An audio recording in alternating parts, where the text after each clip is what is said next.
One of the main things that we have to consider when we talk about finding a career is determining what are my talents and how can I use those talents to make an impact in the world, right? My name is Amos Tarfa. I'm the director of the Learning Institute for Excellence. And in this career course that we're going to go through this spring and summer, I want to help every student from 4th to 12th grade to begin to process ways to get direction for their career. Now, if you're done with 12th grade and you're still not sure of direction, these videos will be very helpful. So here's one thing you should consider when you're thinking about careers.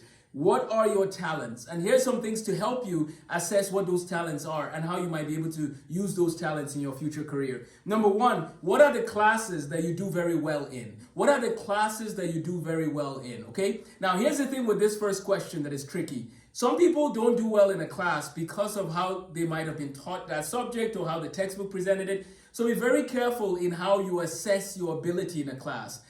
Make sure that you gave it a chance, you gave it your best. And if you did all of that and you still don't like talking about principles of physics and you still don't like talking about principles of chemistry, then I would say maybe you should think about some other fields, right? If you've given it your best and you feel this is not for me, then yeah, look at other avenues. Maybe you could look more into biochemistry or biology and so on and so forth. But first step is, what are the classes that you do well in?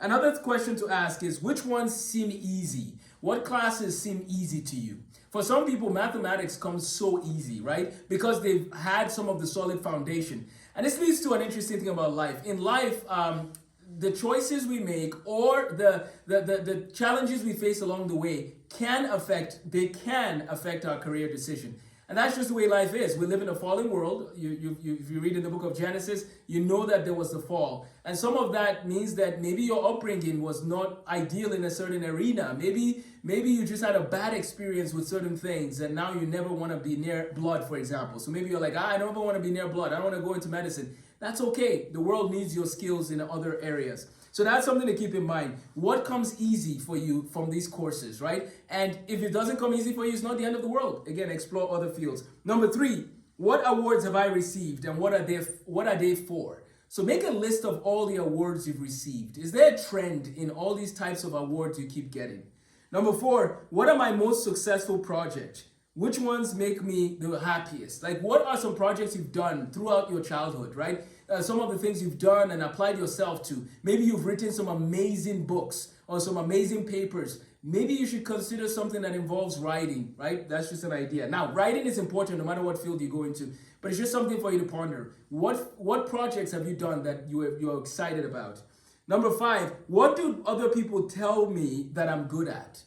What do people say that you're good at? So imagine you're sitting down having a math party somewhere, and someone comes up to you and says, you know what, John, I think you really do well with listening to people and giving them insight. Have you thought about counseling for a job, right? That's an example. Even though that's becoming a harder profession to get into, and we can get into some of those details. No, it's not necessarily hard to get into. What I mean is it's becoming hard to really stand firm in what you stand for in that field without some backlash, which you should still stand firm. I'm just giving you a heads up. You need to be ready to be in the fire like Shadrach, Meshach, and Abednego. But don't compromise your values and the things you stand for, the truth, like how God has created us and how society should function. Just keep that in mind if counseling is something you're interested in. But maybe some people tell you, I really think that you're good at teaching this. I really think you are good at this. I really think you're good at that. What are the things people are saying? Pay attention to that, because sometimes people are observing how you function and you don't even realize it's like second nature how you're doing certain things. And people are beginning to realize this person has a certain gift. And let's encourage one another. Like, well, you encourage your friends. Tell them what they're good at. Don't spend time bringing people down. Instead, lift them up and encourage them in the truth. And encourage them by telling them the things that you've seen, that God has blessed them with, or the skills they have. And lastly, what could I practice over and over again without getting bored? Are there certain things you can do over and over again, even though someone else might try to do the same thing and feel like, I don't want to do this. This is terrible. But for you, you don't mind doing those things. There's some people that love building. They want to build houses and they love the process of building. They don't get bored. They love the wood and the smell of wood and construction. And I have friends who are wonderful carpenters out in Duluth, Minnesota, Superior, Wisconsin area. And a lot of these guys knew from a young age that they wanted to work with their hands. They wanted to build. And that is wonderful. So these are some questions for you to consider We're going to keep spending time just learning through this process.